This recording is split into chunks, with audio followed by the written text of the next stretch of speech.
계속 보자. 우리 동양 사상가 할 차례지. 서양 사상가까지 정리했고, 동양은 세 가지로 볼 건데, 사상가라기보다는 그냥 사상 자체로 볼 거야. 먼저 유교. 유교의 뭐 대표적인 사상가에는 공자라든지 맹자라든지 이런 사람들이 있어. 유교에서는 행복을 뭐라고 얘기하느냐? 첫 번째, 하늘이 유교에서는 사람에게 도덕적인 본성을 부여했다라고 봐. 그러니까 도덕적 본성이라는 건 선한 본성. 인간은 누구나 다 착하게 태어났다라고 보는 게 유교 입장이야. 그래서 하늘이 부여한 도덕적 본성. 다른 말로 뭐라고 하냐면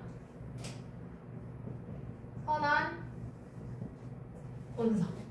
착한 본성을 어떻게 하는 것? 내 착한 본성을 계속 유지하고 보존하고 확충하는 것이 다 똑같은 뜻이야. 유지, 보존, 확충하는 것. 그것이 곧 행복이라고 봐. 그런 삶을 사는 것이. 그리고 또 하나, 인. 유교에서 강조하는 게 인이거든. 인에 부합하는 삶을 사는 것. 그것이 곧 행복이라고 봐. 그럼 여기서 인이라는 단어가 의미하는 게 뭘까? 인. 유교에서 굉장히 중요한 단어인데, 이 인이라는 것은 타인에 대한 사랑,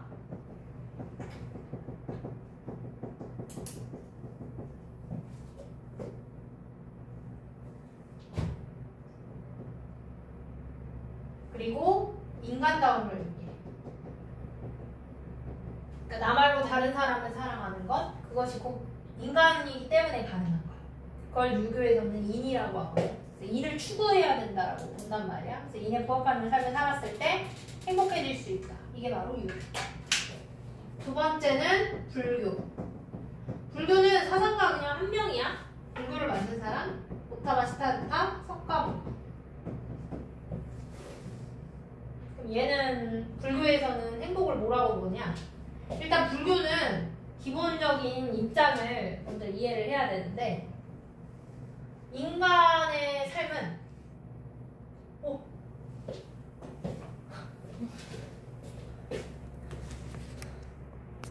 핸드폰이 무거운가?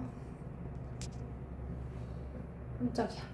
인간의 삶은 태어나는 것도 늙는 것도 죽는 것도 전부 다 고통이라고 봐. 왜 고통이냐면 집착을 하니까 고통이 발생하는 거야.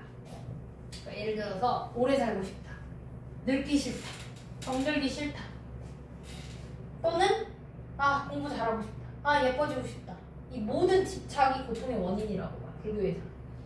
그럼 행복해지려면 어떻게 해야 돼? 집착을 하지 말아야 돼. 이 고통으로부터 벗어나서 어떻게 해야 되냐면 깨달아야 돼.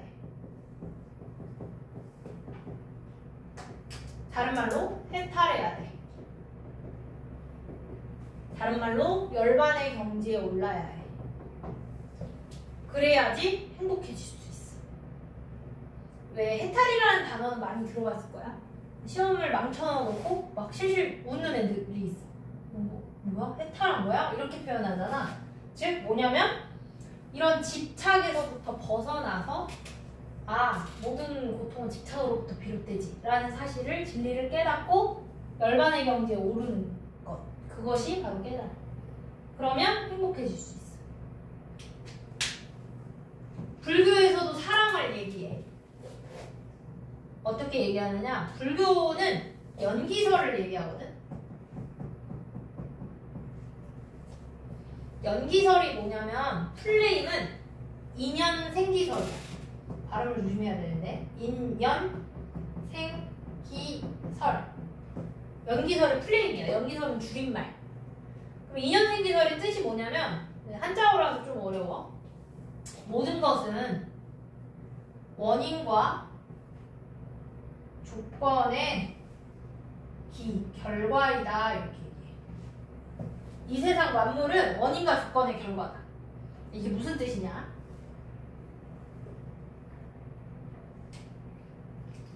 너는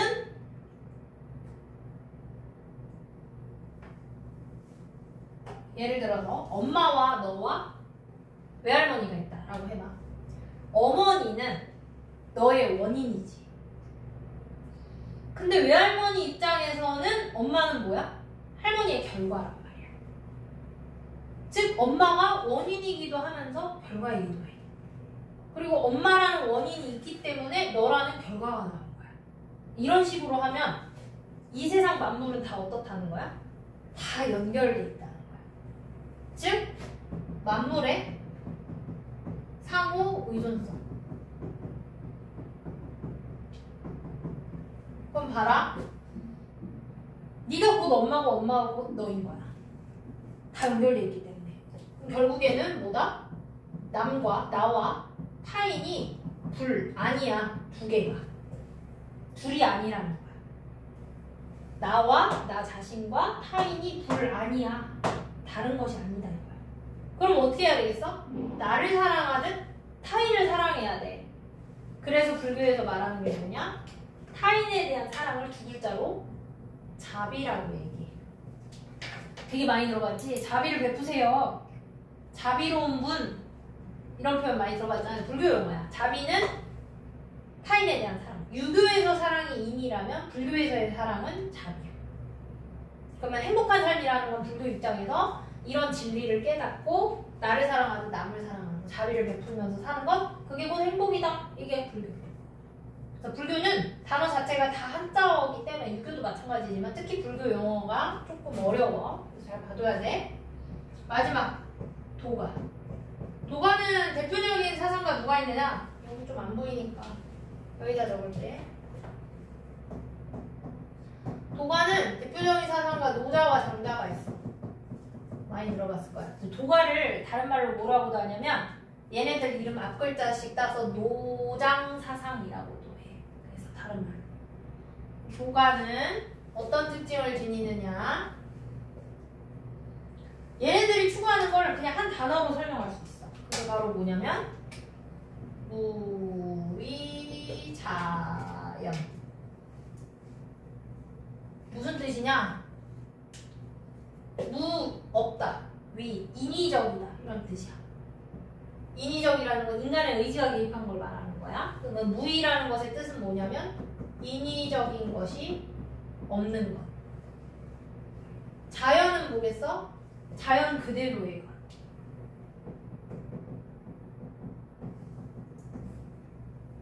그러면 무위자연이 뜻하는 게 뭐야? 인위적인 것이 없는 자연 그대로의 것. 이것을 추구하는 거야. 그래서 도가는 자연에 그저 순응하라고 얘기해. 뭔가를 인위적으로 하려고 하지 말아라. 그래서 얘네들은 법이나 제도 있다는 건 필요 없다라고 얘기해. 싫어해. 유교에서는 오히려 법이나 제도 이런 게 필요하다라고 보거든. 근데 도가는 그딴 것도 다 필요 없어. 오히려 이런 인위적인 것들이 사회 혼란의 원인이야 라고. 그러니까 말 그대로 도가 애들은 나는 자연인이다 처럼 사는 거야. 이게 도가. 됐지? 그래서 진정한 행복이라는 건 인위적인 것이 없는 자연 그대로의 것을 순응하면서 사는 삶, 그게 곧 행복이다. 이게 도가. 그래서 총 3가지 입장이 바로 동양 사상이다. 여기까지 하면 행복의 의미와 기준이 마무리됩니다. 여기가 몇 단원? 2단원. 원래는 과거에는 1단원이었으나 합쳐졌다. 나뉘어졌다. 자, OX 먼저 가보자. 3페이지 OX 그리고 빈칸 채우기. 아까 9번까지만 풀었었잖아. 10번부터 22번까지 풀면 돼. 22번은 한 페이지 넘어가서 있어. 그리고 객관식 연습 문제 6페이지에 5번부터 8번 4문제 풀면 돼. 한번 풀어보자.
정신적인 목적이다. 이성의 기능을 잘 발휘해야 한다. 누구니?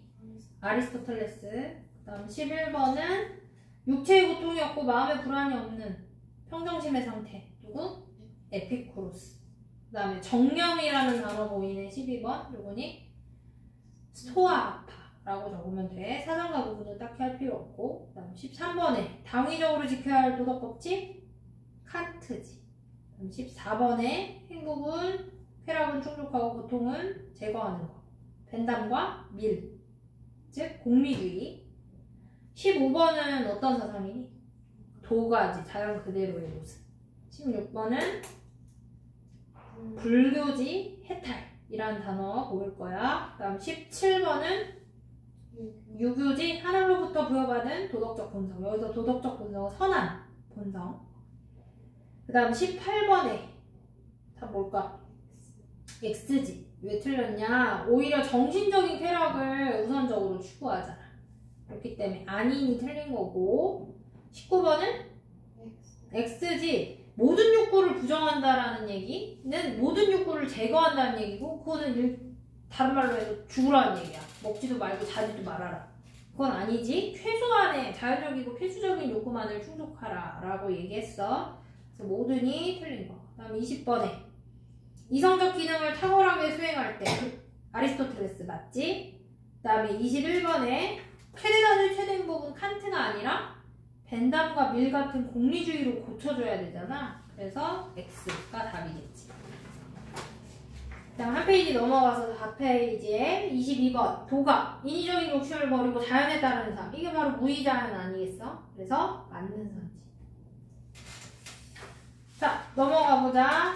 문제, 연습 문제 5번부터. 일단은 첫 번째 줄. 행복은 인간의 궁극적 목적이자 최우선이다. 누구니? 아리스토텔레스지. 자, 게임에 중독되어 있대, A가. A한테 해줄 수 있는 말. 몇 번? 2번이 답이겠지? 이성에 따르는 삶을 추구하세요. 이성에 부합하는 삶을 사세요. 그지? 1번에 모든 욕망을 제거해라 이런 얘기를 하지 않아. 아리스토텔레스는. 그 다음에 3번에 육체적인 고통이 없는 상태 역시 얘기하지 않고, 그리고 최고선을 말하기는 하는데 순간적인 만족에서 최고선을 느끼는 게 아니라 이성을 발휘하는 데서 최고선을 얘기하는 거지. 틀렸고, 5번에 체력 증진이 궁극적 목적이 아니라 행복이 궁극적 목적이 되어야 해. 그래서 답은 2번. 6번 문제로 넘어가서 가는 어떤 사상일까? 동양 사상 중에 하나야. 만족할 줄 모르는 것보다 더 큰 재앙은 없고 얻기만 바라는 욕심보다 더 큰 허물은 없다. 절제해라 라고 얘기하는 제시문이잖아. 가는 누구냐면 노자야. 노자. 도가 사상이야. 근데 뭐 노자인 걸 몰라도 충분히 답은 고를 수 있었지만 어쨌든 제시문 자체는 도가야. 나는 누구니? 에피쿠로스지. 그지? 거기 자연적이고 필수적인 욕구를 최소한으로 추구해라. 그러면은 둘 다 얘기하는 건 어쨌든 절제해라 이 얘기 아니겠어. 그래서 답은 3번이 되겠지. 물론 읽어서는 풀 수 있지만 가가 도가라는 거는 체크를 해두고 7번 문제로 넘어가 보자. 자, 그림에 나와 있는 사상가는 누구니? 에피쿠로스네. 그럼 에피쿠로스가 말하는 행복이라는 것은 무엇일까? 가에 들어가야 되는 거. 답은 3번이지, 그지? 얘는 절제를 하라고 그랬어. 최소한으로 자연적이고 필수적인 욕구만 추구해라. 그래서 3번이 정답. 1번에 모든 욕구가 틀린 거야. 자연적이고 필수적인 욕구를 추구하라고 했어. 그리고 2번에 부나 명예는 자연적이기는 하지만 자연적이지도 않고 필수적이지도 않아. 자연적이지만 필수적이지 않은 욕구는 대표적으로 성욕이 있다라고 얘기해. 그래서 구분해서 얘기하거든. 그래서 부나 명예는 자연적이지도 않고 필수적이지도 않다고 보기 때문에 부와 명예만을 획득해라 이런 얘기 전혀 하지 않겠지. 그 다음에 4번은 아닌이 틀렸지. 오히려 정신적 쾌락을 추구해야 되잖아. 그리고 5번에 경쟁에 집착해라 이런 말 하지 않을 거란 말이야. 몸에 고통이 없어야 된다고 얘기하는 게 에피쿠로스이기 때문에 몸의 고통이 계속돼도 경쟁해라 이런 말 하지 않을 거야. 그래서 답은 3번. 8번 문제로 가서 8번 문제의 사상은 네 번째 주에 그냥 대놓고 얘기하고 있네. 석가모니. 자, 인간의 마음에 도사리는 삼독. 삼독은 이제 패러독스라는 뜻이야. 그러니까 독. 추구하면 안 되는 거, 없애야 되는 거. 그거를 세 가지로 얘기해. 불교에서는. 거기 탐욕. 탐욕을 탐이라고 하고, 그리고 성냄을 진이라고 얘기해. 그리고 어리석음을 치. 그래서 탐, 진, 치 이 세 가지가 불교에서는 독이라고 봐. 불교에서 삼독은 추구해야 되는 게 아니라 없애야 하고 제거해야 하는 것이야. 자, 이 제시문의 핵심은 밑에서 세 번째 줄 끝에 쫓아볼래? 자신이 가진 것에 감사하고 이웃을 사랑하며, 여기서 이웃을 사랑해라, 자비를 베풀어라 이 얘기야. 더불어 살아갈 때 진정한 행복이 실현된다. 사실 제시문의 맨 마지막에 하고자 하는 말이 나와 있어. 내용으로 가장 적절한 거 몇 번일까? 4번이 정답이지. 여기서 이웃사랑은 자비를 의미한다. 됐니? 여기까지가 2단. 행복이란 무엇인가. 그래서 뭐 2단원 같은 경우는 그 뒤에는 뭐 행복을 위한 여러 가지 조건들이 뭐가 있느냐 이런 부분을 배우는 건데, 뭐 그거는 특강 단계에선 하지 않을 거고 내신 때 아마 하게 될 거야. 다시 앞으로 오셔서 2페이지로 넘어가 보시면 세계화와 지역화 나와 있습니다. 거기 1주차에 8단원이라고 돼 있을 텐데 정확하게는 9단원이야. 9단원. 개정된 단원 기준으로. 근데 내용은 똑같아. 9단원이야. 세계화와 평화. 여기는 이제 세계지리 중에서도 인문지리 파트, 그 다음에 부분적으로 생활과 윤리에 해당하는 부분이다. 그래서 이거 전체 여기 한 판 정리되어 있는 거 자체가 다 9단원이야. 그래서 거기 1번 세계화와 지역화 나와 있고 2번 평화의 의미와 중요성 나와 있지. 1번은 세계지리와 관련된 부분이고 2번은 생활과 윤리라는 과목에서 나오는 내용이야. 섞여 있어. 그래서 9단원. 그리고 참고로 9단원은 약간 세계사적인 부분도 들어가 있어. 뭐 최근에 뭐 역사, 분쟁 이런 거 있지. 동북공정이라든지 뭐 일본의 역사 왜곡 이런 부분도 끝단원에 조금 나와. 소단원에서. 그 부분은 그냥 빼고 학교에서도 시험 문제 출제하는 학교가 많기 때문에 그냥 그 부분은 특강에서도 제외하고 이제 중요한 소단원이 이제 두 가지를 정리를 할 거야.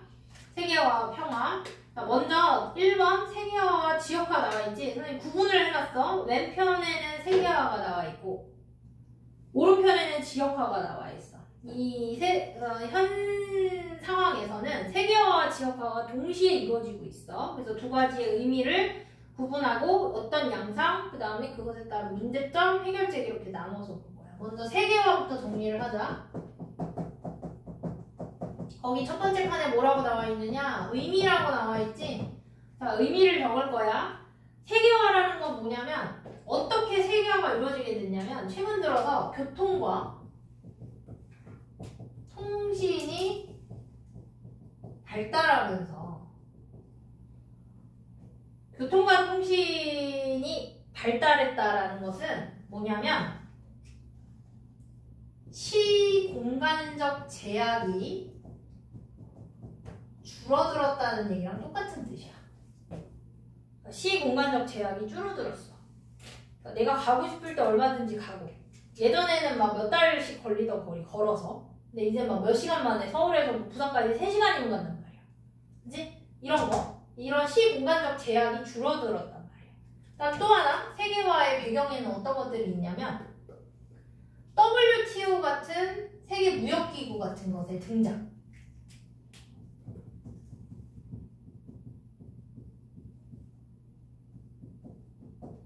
WTO는 이제 1995년에 만들어졌어. 그래서 자유무역, 전 세계 이제 국가들이 자유롭게 무역을 하는 것을 권장하는 국제기구야. 이런 WTO가 등장하기 시작하면서 뭐가 이루어졌다? 세계화가 급속도로 이루어지기 시작해. 지금 파란색으로 적은 것은 세계화의 배경에 해당하는 거야. 교통과 통신이 발달하고 WTO 같은 세계 무역기구가 등장하면서 국가 간 상호 의존성이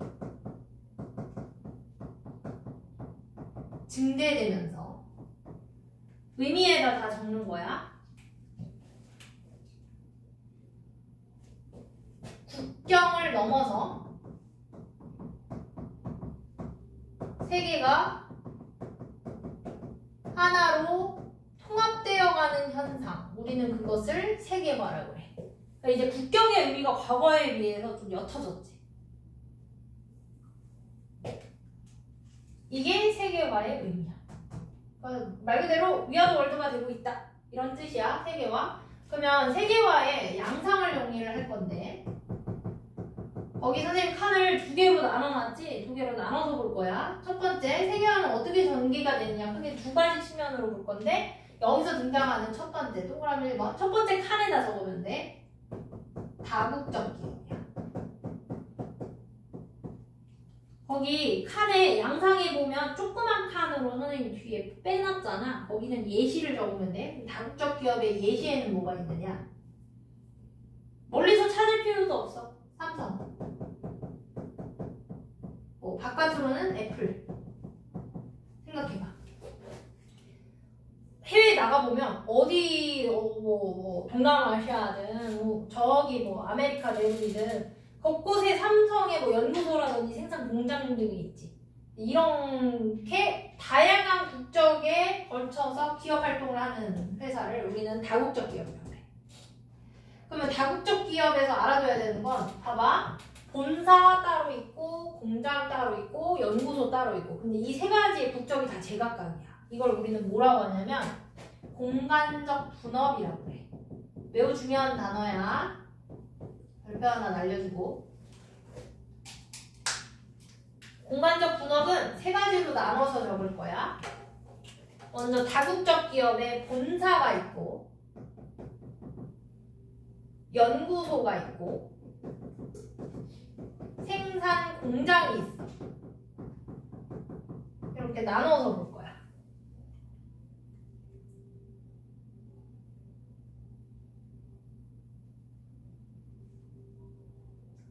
자, 이 본사나 연구소나 생산 공장이 다 국적이 다른 거야. 본사는 주로 어디? 자본이나 인력이나 이런 것들이 풍부한 대도시에 입지를 해.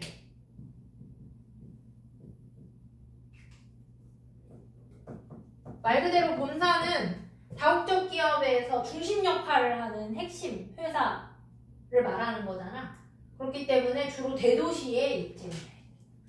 큰 도시. 그럼 연구소는 주로 어디에 입지를 하냐? 전 세계적으로 대학이 밀집되어 있는 곳이라든지 그 다음에 연구 인력 풍부한 대체적으로 선진국에 많이 입지를 해.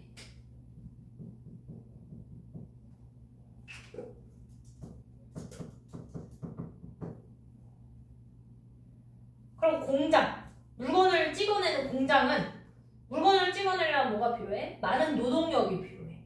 그럼 그 노동력이 비싸면 월급을 많이 줘야 되니까 생산비가 증대되면 물건값이 비싸지겠지? 그럼 안 팔릴 거고. 그럼 어떻게 해야 되겠어? 공장은 최대한 노동력이 값싸야 돼. 노동력이 풍부하고 값싼 개발도상국에 주로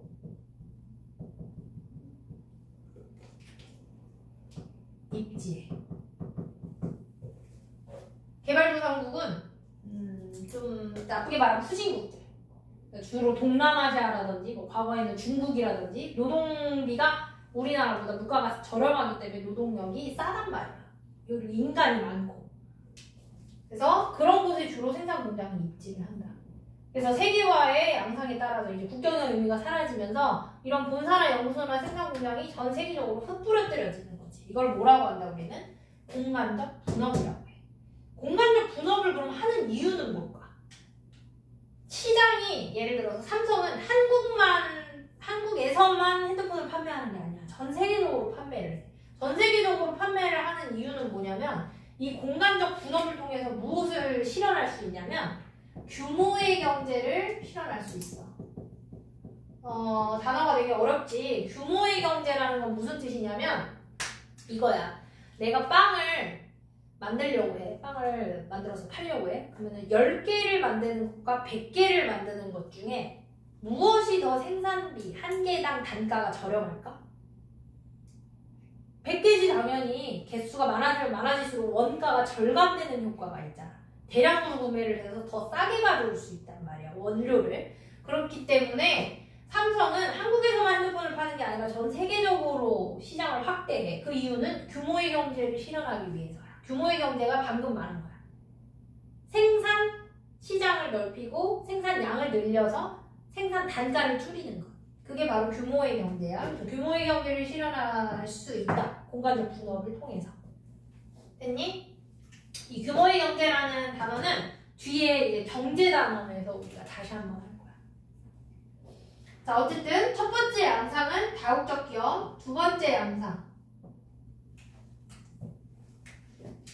이제 전 세계적으로 이제 세계화가 진행이 되면서 그 중에서도 전 세계 도시 중에서도 도시 오브 도시들이 있잖아. 유명한 도시들. 그걸 우리는 뭐라고 하냐면 세계 도시라고 해. 예시를 먼저 적자. 세계 도시의 대표적인 예시. 뉴욕, 도쿄, 런던. 수많은 전 세계 도시가 있지만 그 도시들 중에서도 중심지 역할을 하는 도시가 바로 세계 도시야. 그래서 세계 도시의 정확한 의미는 정치, 경제, 사회 부분에서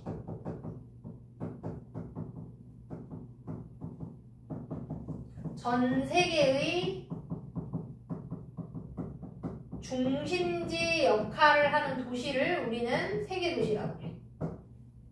미국의 뉴욕, 워싱턴, 정치, 경제, 사회의 중심이지. 그럼 얘네들의 특징을 적을 거야. 세계 도시의 특징은 주로 어떤 서비스업을 제공하냐면 얘네들은 주로 생산자 서비스업을 제공해.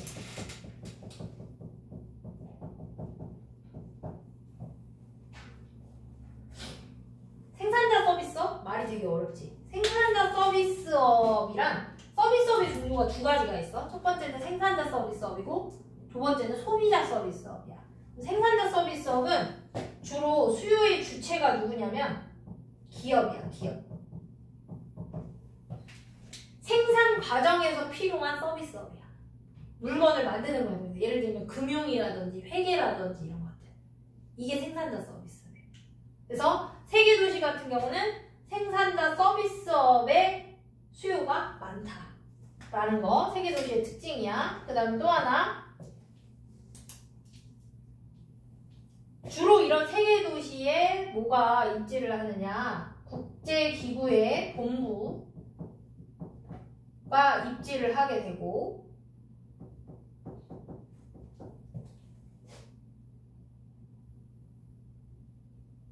그리고 또 하나 이런 세계도시에서 주로 뭐가 열리냐? 국제회의가 열려.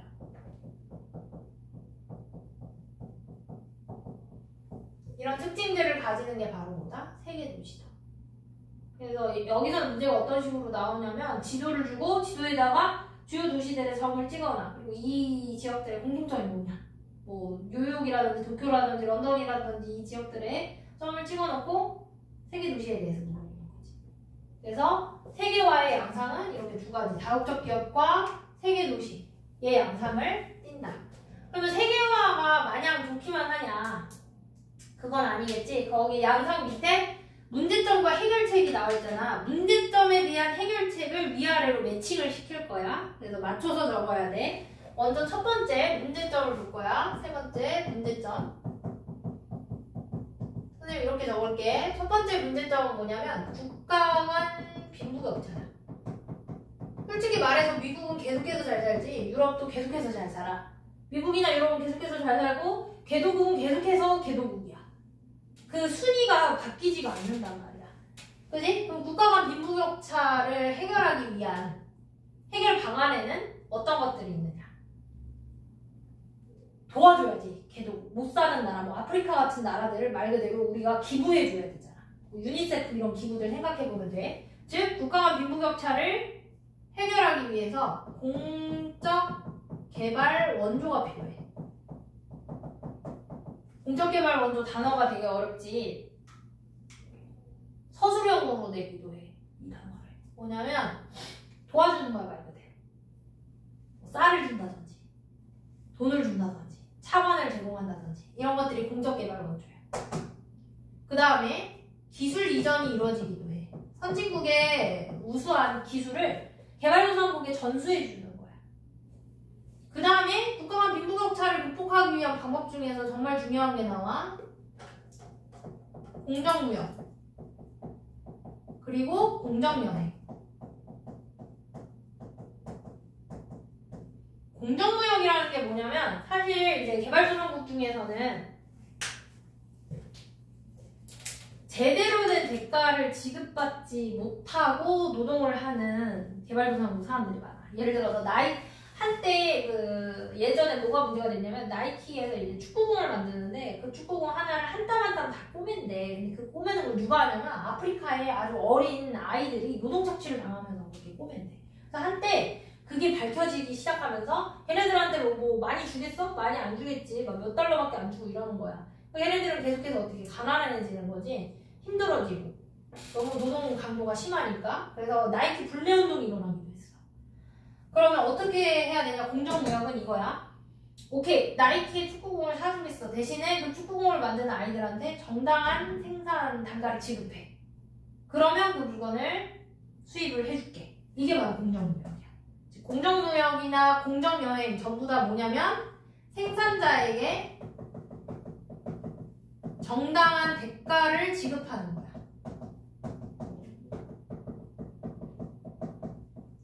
이게 공정무역과 공정여행의 의미야. 됐니? 그래서 공정무역, 공정여행은 시험 문제 잘 나오기 때문에 잘 봐줘야 돼. 다음 두 번째 문제에는 어떤 것들이 있느냐.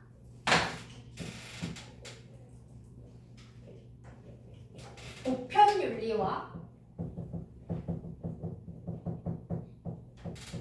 특수윤리의 갈등. 단어가 조금 어렵게 나오지?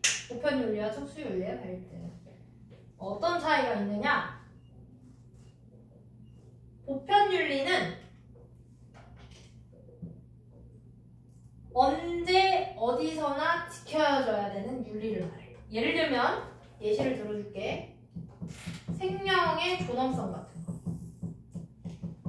사람의 생명은 소중한 것이다. 이건 어느 나라에서든 어느 시기에서든 얘기하는 거 아니니? 이게 보편윤리야. 그럼 특수윤리라는 건 뭐냐면 특정 지역에서만 말하는 윤리 규범을 특수윤리라고 해.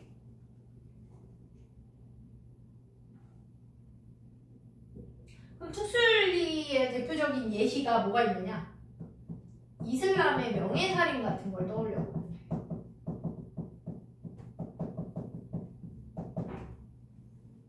이슬람의 명예살인이라는 아주 안 좋은 풍습이 있어. 뭐냐면 이슬람에서는 여성의 정절을 굉장히 중요시 여기거든. 여성이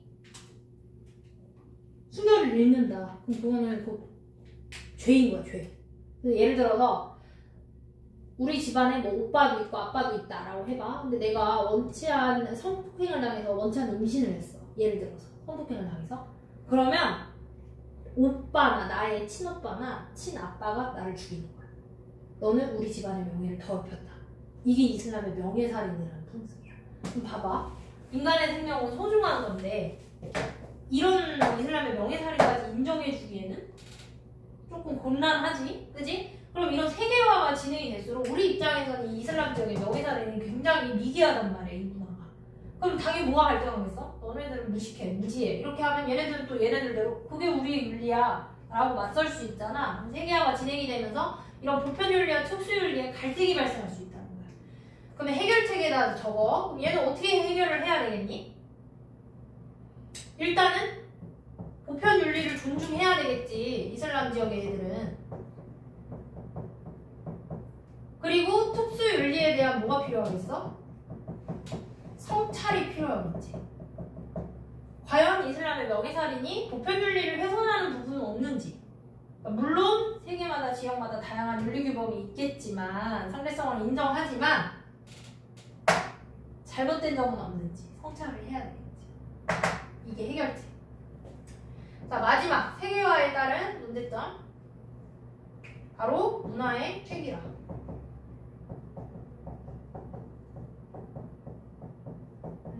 대표적인 예시로 뭘 떠올려 보면 되냐면 아이폰을 생각해 보면 돼. 전 세계적으로 사람들이 가장 많이 쓰는 핸드폰은 아이폰이다. 점점 세계화가 진행이 될수록 어떻게 하고 있어? 개나, 조금 나쁜 말로 하면 개나 소나 아이폰 쓰는 거야. 다 아이폰을 쓰고 있어. 문화가 다 똑같아지고 있는 거야. 그럼 다양성이 훼손이 되겠지. 아무래도 획일화가 되다 보면 다양성이 줄어들 수밖에 없단 말이야. 그러면 해결 방법 어떻게 해야 되겠어? 다른 나라의 문화를 받아들일 때 그냥 무조건적인 수용을 하는 것보다는 주체적, 능동적, 비판적으로 타 문화를 수용하는 태도가 필요하겠지. 이게 해결책. 그래서 세계화의 의미, 양상, 그리고 이 세계화에 따른 문제점 3가지. 이게 세계화에 해당하는 거예요. 이번에는 지역화를 볼 거예요. 지역화는 거기 칸 크기를 보면 알겠지만 내용이 많지 않아. 그래서 간단하게 정리를 할 건데 여기를 좀 지울게.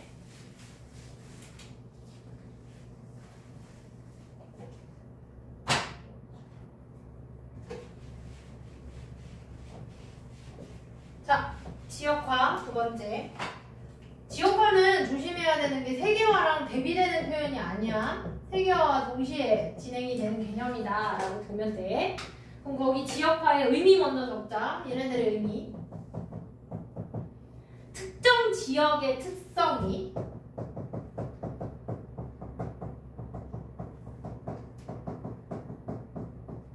세계적 가치를 지니는 것.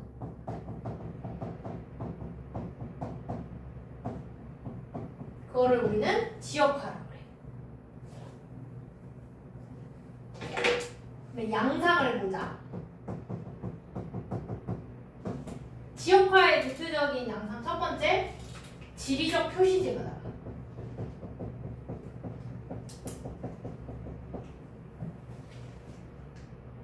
지리적 표시제는 무슨 뜻이냐면 특정 지역의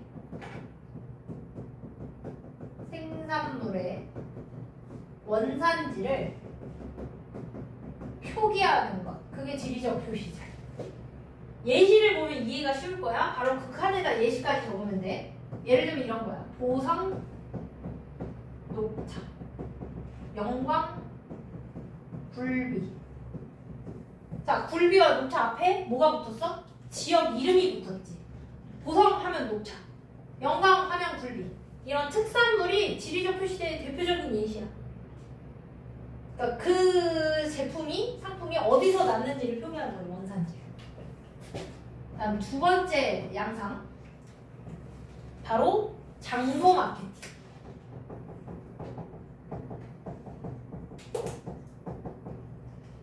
장소 마케팅도 역시 예시를 먼저 적자. 장소 마케팅은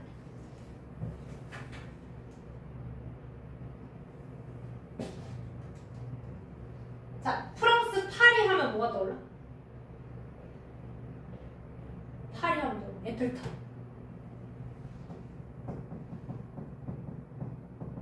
하면 파리가 떠오르지. 그러니까 그래서 에펠탑을 어떻게 홍보를 하잖아. 그게 바로 장소 마케팅이야. 즉 특정 장소를 홍보해서 지역적 특성을 강조하는 것. 이게 바로 장소 마케팅. 됐니? 이런 거를 장소 마케팅. 어쨌든 지역화의 양상 두 가지다. 지역화에 따른 뭐 문제점은 딱히 정리하지 않을 거야. 거기 선생님이 색깔을 칠해 놓은 거야. 그래서 특정 지역을 장소를 마케팅을 해서 장소 마케팅 같은 경우는 그 지역의 가치를 상승시키는 거지. 말 그대로 홍보하는 거야. 여기다가 써놔. 가치 상승.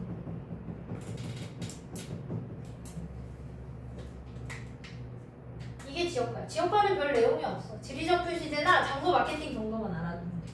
중요한 건 세계화야. 세계화. 네, 여기까지가 이제 소단원 1단원 세계화와 지역화에 해당하는 내용. OX를 한번 채워보도록 하자. 아까 22번까지 채웠잖아. OX 4페이지에.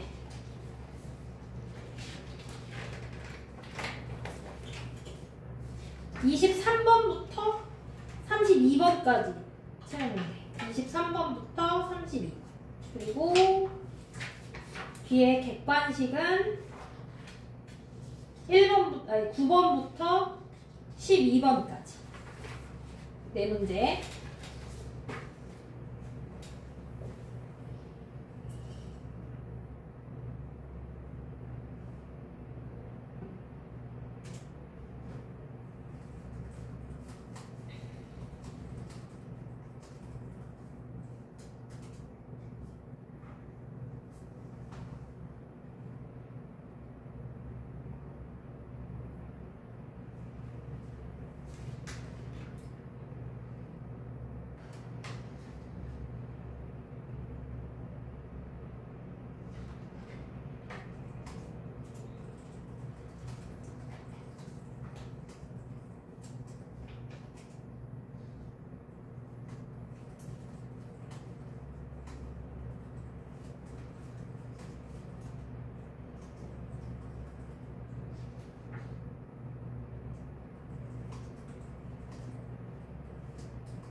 자, 풀었어?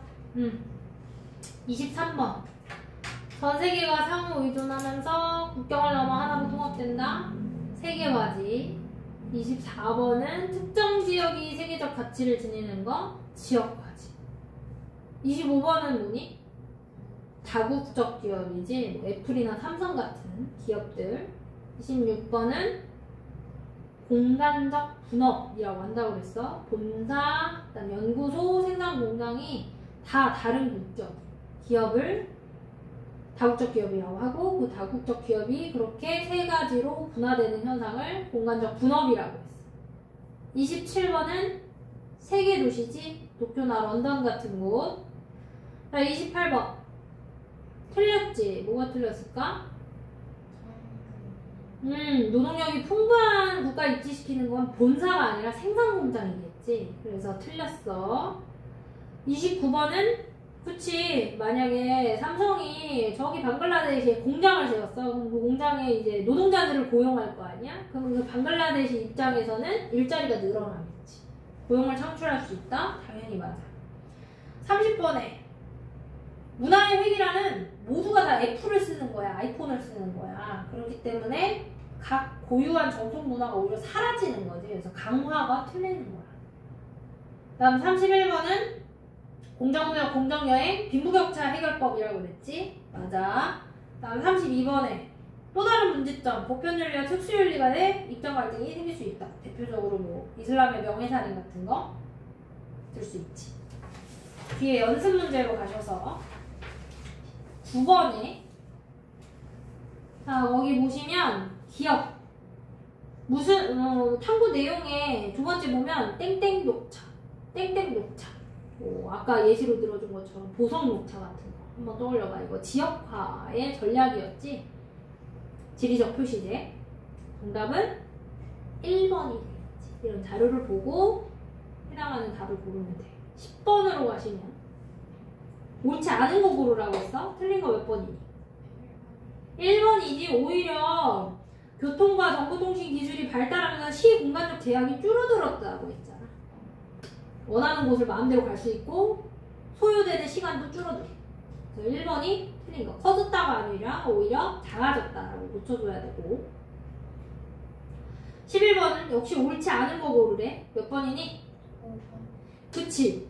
뭐가 틀렸냐면 봐봐. 자유무역 협정이라는 건 FTA라고 나와 있는데 플레임은 뭐냐면 Free Trade Agreement라는 뜻이야. 자유롭게 국가가 무역을 하게 되는 거야. 관세를 서로 매기지 않고. 그럼 서로의 물건이 값싸게 들어올 테니까 무역이 활성화되겠지.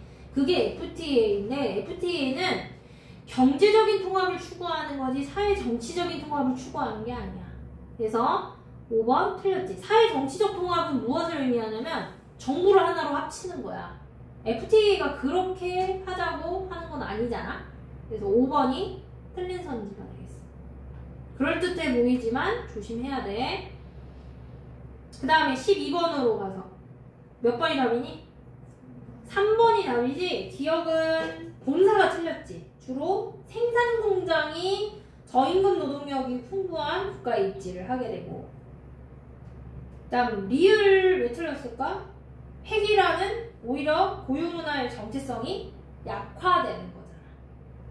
그래서 강화가 틀린 거. 니은딕은 3번이 정답. 됐어? 여기까지 하고 다시 한 10분 정도 쉬었다가 마지막 파트 정리하고 끝내도록 하자. 지금 12분이니까 23분에 시작할게.